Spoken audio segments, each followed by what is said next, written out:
네, 중간 선거와 소비자 물가지수, 이 중요한 이벤트들을 겪고 있는 미국 증시 속에서 계속해서 상승세 탑니다. 오늘 또 국내에서도 이런 부분을 이어갈지 알아보도록 하겠습니다. 유한타증권의 송태현 과장입니다. 과장님, 안녕하세요. 네, 안녕하세요. 네. 자, 오늘 연결고리 주제부터 공개를 해 보겠습니다. 중간 선거 결과를 주목하며 3대 지수가 상승했다. 뭐 어느 정도 미국 투자자들도 중간 선거에 대한 여러 가지 전망들을 보실 테니까 대충 좀 알고서 하는 게 아닌가, 배팅을 하는 게 아닌가 이런 생각 듭니다. 어떻습니까? 중간 선거 결과는 지금 뭐 집계가 시작을 8시부터 하는 걸로 알고 하지는 있습니다. 않았겠죠. 네. 이제 뭐 저희 장 중에 슬슬 나오기 시작을 하게 될 텐데, 네. 뭐 다들 아시겠지만 이제 공화당이 우세하다라는 언론에서 이제 보도가 상당히 많이 나오고 있습니다. 이에 따라서 공화당이 이제 우세를 하게 되면은 시장에는 더욱더 뭐 긍정적인 영향이 많을 것이다. 그렇죠. 뭐 이러한 이제 그 뉴스 보도도 상당히 많이 나오고 있고요. 네. 어쨌거나 뭐 정치 관련돼서 선거 같은 경우에는 열어봐야지 알기 때문에 그런 부분에서 예측과는 좀 다른 결과가 나올 수도 있다는 점은 뭐 참고를 하셨으면 좀 좋을 것 같고요. 네. 일단 시장 자체는 그럼에도 불구하고 3대 지수 모두 다 상승세가 그려지게 되면서 일단은 이 상승의 흐름은 계속 이어지고 있다. 그리고 다우지수가 나스닥보다는 비교적 더욱더 강세를 보이게 되면서 전통적인 이제 종목들이 보다 더 좋은 흐름이 나오고 있다. 이 정도로서만 시장을 보시는 게 맞을 것 같고요. 네. 그 이후에 정말 이 선거 결과가 나오게 되고 그에 따라서 사실 이제 어디가 수혜고 어디가 피해고 이런 거에 대한 이제 자료들이 많이 나올 거잖아요. 맞아요. 그런 부분을 보시면서 거기에 따라서 대응을 하는 것이 맞지. 사실상 이건 예측 불가의 영역이기 때문에 먼저 예측을 하고 대응 뭐 거기에 따라서 투자 포트폴리오를 짜시는 거는 다소 좀 위험하실 수도 있다. 이렇게 말씀드릴 수 있을 것 같습니다. 네.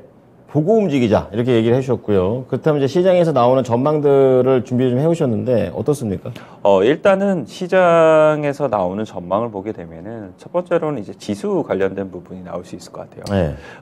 이 중간 선거가 이제 끝나고 나면은 아무래도 시장에서는 단기 랠리를 나올 가능성이 상당히 높다라고 얘기를 하고 있는데 네. 뭐 그런 부분은 워낙 저가에 위치를 하고 있기 때문에 그런 부분에서 무언가 하나의 모멘텀이 마련이 되게 되고 그에 따라서 경험적으로도 예전에 중간선거가 끝나고 나면은 많은 부분 올랐기 때문에 그런 부분에 비춰서 사실상 이러한 마음을 투영을 시킨 것이 아닌가라고 생각을 해볼 수가 있는 것 같고요.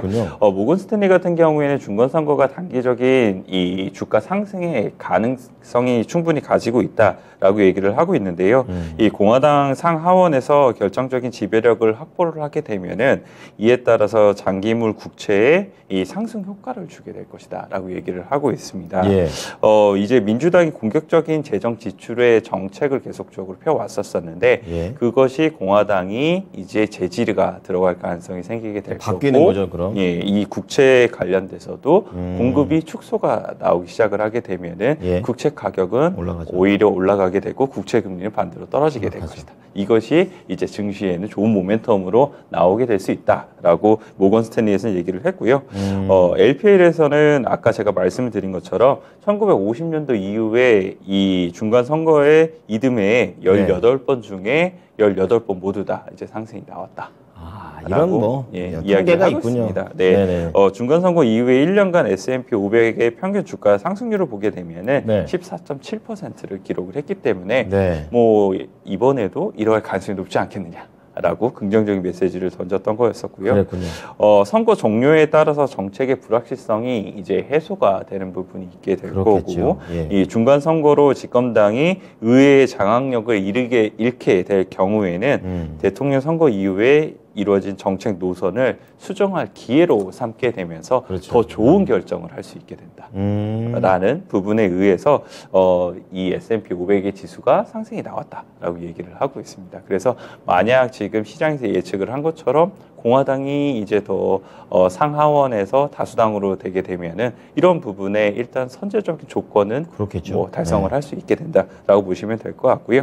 골드만삭스 같은 경우에는 이 민주당이 상하원을 모두 방어하는 데 성공을 하게 된다면 증시에는 악재로 작용을 하게 될 것이다. 라고 왜 악재가 얘기를 됩니까? 하게 됩니다. 뭐 왜냐하면은 이 경우에는 이 법인세율에 관련돼서 인상을 추진을 하게 될 것이기 때문에 그런 부분은 결국은 실적 관련돼서 줄어들 수밖에 없는 걸 테고 그렇겠죠. 이 자사주 매입에 관련돼서도 세금적인 부분에 대한 부분이 있잖아요. 네. 그래서 그런 부분도 역시나 영향을 좀 미치는 부분이 있을 것 같고요. 하지만 이제 킹뷰 파트너스에서는 이 중간선거 결과가 정말 압도적인 부분이 아니라면은 네. 투자자들은 여기에 큰 의미를 두지 않을 것이다라고 얘기를 하고 있습니다. 그렇기 때문에 10일 발표될 10월의 CPI 인플레이션에 이 주목을 하게 될 거고요. 네. 지금은 사실상 재정 정책에 주목을 하는 것보다 통화 정책에 이 금융시장이 미치는 가장 중요한 요소이다. 라고 이야기를 하게 되면서 사실상 중간 선거 결과 중요하지 않다라고도 의견을 제시하는 쪽도 있었습니다. 그러니까 오히려 이제 불확실성 있는 것보다는 확실하게 숫자 보고서 움직이자라는 그런 분위기도 있는 것 같아요. 자, 이날 시장에서 좀 세부적으로 들어가 보면 반도체들 흐름이 좋았습니다. 국내에서도 약간 좀 기대해 볼 만한 포인트 같은데 어땠습니까?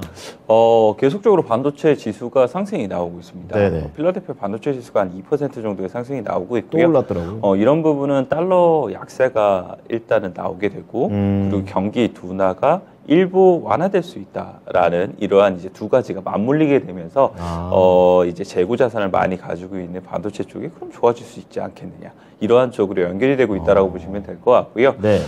일단은 아까 말씀을 드린 것처럼 필라델피아 반도체 지수가 2% 정도 상승세가 나오게 되고 엔비디아가 2% 그리고 네. 마이크론 테크놀로지가 1.6% 그리고 어플라이 머티리얼즈가 2.5% 정도의 상승세가 나오게 예. 되면서 전반적으로 반도체 이 관련된 종목들이 다 좋았다라고 보시면 될 것 같고요. 예. 이 글로벌 파운드리 같은 경우에는 8.6% 정도의 상승세가 나오게 됐었는데 이 파운드리 업체 중에 이 마켓 쉐어를 4위를 이제 차지를 하고 있는 업체입니다. 예. 이 3분기 실적 관련돼서 실적 발표를 하게 되고 컨센서스를 모두 다 상회하는 흐름이 나오게 됐고요.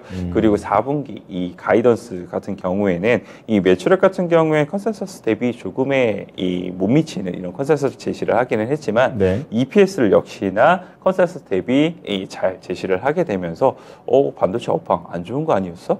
라고 그러네요. 이제 이 생각을 했었을 텐데 그럼에도 불구하고 글로벌 파운드리는 좋은 실적 낼 수 있구나라는 이런 기대감에 큰 폭의 상승세가 나오게 됐다라고 보시면 될 것 같고요. 네. 우리나라에서도 이제 반도체 소부장 관련된 기업들이 실적을 발표를 하고 있는데 예. 어제 보게 되니까 동진세미캠이라든지 아니면 에로티베캠 같은 경우에는 실적이 비교적 선방을 하는 흐름이 나오게 되더라고요. 네네. 컨센서스 대비 한 20% 이상의 이제 실적이 호실적을 기록을 하게 되면서 주가도 반응하는 흐름이 나오기 시작을 하게 됐고요. 네.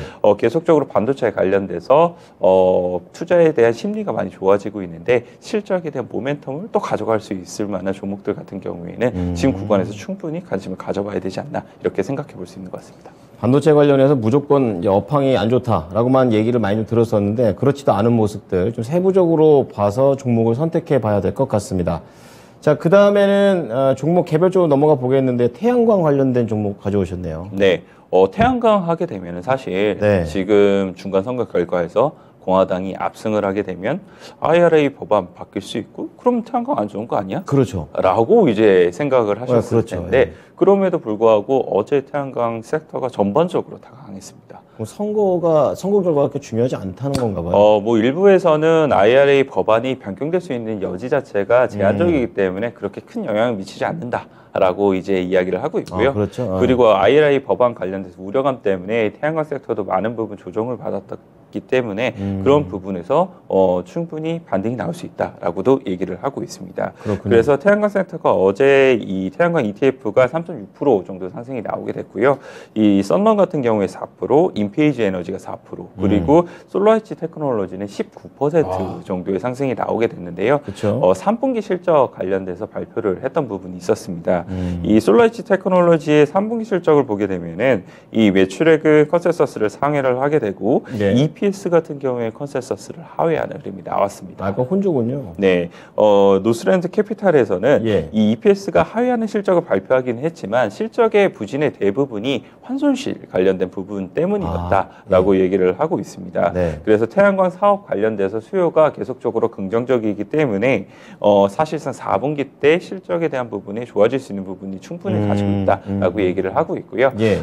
투자 의견을 언더퍼폼에서 마켓퍼폼으로 이제 올렸군요. 상향 조정을 하게 되면서 이런 부분이 전반적으로 더욱더 좋은 영향을 미쳤다라고 보시면 될 것 같습니다. 네, 또 이 좋은 내용들이 있다 하면 또 반대로 시장에서 우려될 만한 포인트가 바로 가상화폐 시장이 되겠습니다. 많이 내려갔더라고요. 네, 비트코인이 10% 넘게 하락을 하게 되고요. 네. 뭐 관련된 기업인 코인베이스 같은 경우에도 10% 하락, 그리고 로빈후드 같은 경우에는 20%에 가까운 하락이 보이게 되면서 예. 전반적으로 좋지 못한 흐름이 나오고 있는데 무슨 악재예요? 지금 바이낸스랑 이제 FTX 관련돼서 네네. 약간의 이러한 마찰적인 요소가 생기게 되면서 이 FTX 이제 거래소 자체가 유동성 위기에 빠지게 됐고요. 그 유동성 위기를 통해서 이제 뱅크런까지도 이어질 수 있다라는 대량 인출. 이야기가 많이 나오고 있습니다. 그렇군요. 예. 그래서 이 FTX가 보유하고 있는 가상화폐가 사실상 90% 이상이 빠져나갔다라고 이야기를 하고 있고요. 되게 크네요. 이에 따라서 지금 FTX는 결국 바이낸스에게 인수가 되는 것이 아니냐라는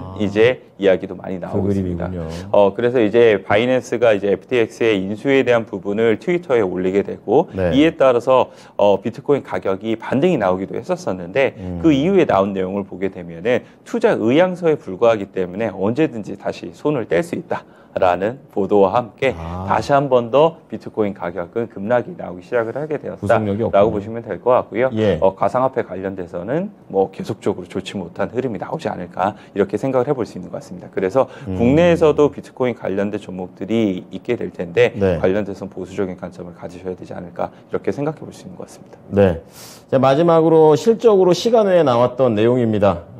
디즈니가 되겠는데요. 시간 내에서 6% 이상 밀리고 있군요. 안 좋았나 봐요. 그것이 뭐 모든 걸 말을 그렇죠. 해준 것이 안 좋았구나, 이렇게 아닌가라고 생각되네요. 이제 생각을 해볼 수 있는 것 같고요. 예. 컨센서스를 매출액하고 EPS 모두 다 하회를 하게 됐습니다. 네, 그렇군요. 뭐 실질적인 내용 자체는 추가적으로 컨퍼런스 콜이라든지 내용을 찾아봐야 되는 부분이 필요하기는 하겠지만 네. 어쨌거나 이러한 이제 경기 침체라든지 이런 부분이 결국은 디즈니에게도 피해 나갈 수 없었던 부분이었었다라고 보시면 될 것 같고 그렇군요. 4분기로 가게 될수록 이런 부분이 더욱더 커질 수 있지 않을까 이런 우려감이 지금 시장에 반영되는 것이 아닌가라고 생각해 볼 수 있는 것 같습니다. 그렇군요. 자, 디즈니의 실적이 안 좋았던 부분까지 말씀을 좀 드렸습니다. 그럼 오늘 국내 시장에서 봐야 될 종목 바로 공개하겠습니다. 오늘의 종목입니다. 자, 오늘 연결고리에서는 종목을 두산 테스나로 잡으셨습니다. 오히려 이제 전 태양광 쪽에서 뽑으실 줄 알았는데 반도체 쪽인 것 같습니다. 좀 자세히 들어보죠. 태양광이나 2차전지나 이런 종목들이 미국에서는 이렇게 반응을 하기는 했지만 국내에서는 또 어떻게 반응할지 모르잖아요. 그렇죠. 그래서 이거를 확인하고 차라리 들어가시는 것이 낫지 않을까라고 생각이 돼서 태양광이나 2차전지를 좀 제외를 했고요. 반도체 같은 경우 아까 말씀드린 것처럼 반도체의 투자 심리 자체가 계속적으로 좋아지고 있고 실적 관련돼서도 시장에서 반영을 하기 시작을 하다 보니까 그런 부분에서 두산 테스나의 3분기 실적이 2분기 실적 대비는 확실히 QOQ로 돌아서 나올 수 있는 부분이 생길 수 있다라고 말씀을 드릴 수가 있을 것 같고요. 얼마 전에 나온 뉴스를 보게 되면은 삼성전자가 이제 CIS 센서 관련돼서 현대차 2차 공급 벤더로 선정이 된 부분이 있었습니다. 두산 테스나 같은 경우에는 이 CIS 관련돼서 삼성전자의 주력적으로 비메모리 테스트를 맡고 있는 후공정 업체이기 때문에 그런 부분에서 향후에 이러한 이제 2차 선정에 대한 부분이 두산 테스나 쪽으로 많은 부분 수혜를 가져올 수 있는 부분이 생길 수 있다라고 보시면 될 것 같고요. 지금 자체의 실적을 놓고 보게 된다 하더라도 2022년도에도 2021년도보다 감익이 나오지가 않아요. 그리고 2023년도에도 추가적으로 증익이 나올 걸로 예상이 되고 있거든요. 그런 점을 생각을 해봤을 때는 지금은 너무나 업황이라든지 투자 심리에 의해서 많은 부분 하락이 되어 있고 이것이 회복되는 과정 속에서는 두산 테스나가 주가에 대한 반등이 나올 가능성이 상당히 높아 보인다라고 말씀드릴 말씀드릴 수가 있을 것 같습니다. 그렇군요. 지금 28,650원, 어제 5% 중반의 급등세 나왔는데 목표 주가만 잡아주시고 마치겠습니다. 일단 34,000원까지는 충분히 이 저항대가 그때 위치를 하고 있기 때문에 움직일 수 있다라고 말씀을 드릴 수가 있을 것 같고요. 손절은 조금 짧게 갖고 가시는 게 좋을 것 같아요. 한 25,000원 정도 제시를 해드리도록 하겠습니다. 네, 두산 테스나 잘 보도록 하겠습니다. 감사합니다. 네, 감사합니다. 네. 자, 오늘은 이 비메모리 반도체 그리고 현대차 차량용 또 이 벤더로 선정된 이벤트가 있는 두산 테스나와 관련해서 말씀을 드려봤습니다. 참고해 보시기 바랍니다. 네, 지금까지 투자 판단에 도움이 될 수 있는 정보를 제공해 드렸습니다. 하지만 특정 종목의 상승과 하락을 보장하지는 않으니까요. 이 부분 참고해 주시기 바랍니다. 오늘도 성공 투자하십시오. 고맙습니다.